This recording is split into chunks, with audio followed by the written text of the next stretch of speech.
Mereka pasti jawab Harun, ya Harunnya Harun itu, gak ada lagi, gak ada yang lain. Ya. Harun, ya Harun itu. Tapi coba lihat Injil Lukas pasal 1 ayat yang kelima. Di situ disebutkan Elisabet keturunan Harun. Elisabet anak perempuan Harun. Itu kalau orang Yahudi bisa tertawa juga. Mana ada Elisabet itu keturunan Harun. Elisabet itu ya istrinya Harun, bukan anaknya Harun. Ini Alkitab salah alamat.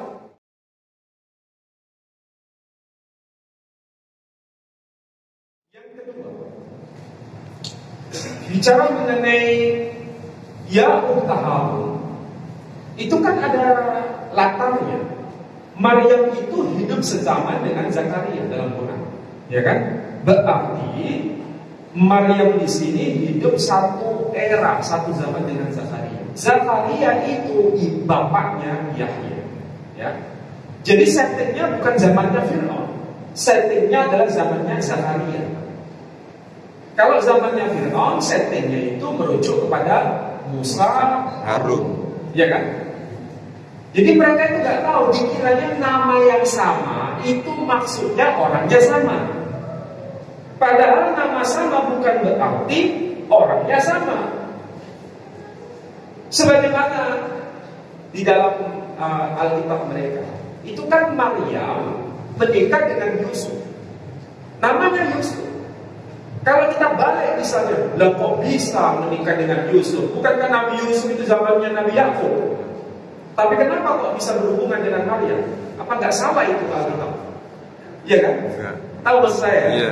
Jadi mereka itu kritik kepada kita, dilepaskan dari konteks, ya kan? Kalau mereka sendiri diperlakukan yang sama, mereka berkilah. Paham maksud saya? Ya. Nah, yang kedua, masih mending disebut saudara Harun. Maryam disebut saudara Harun.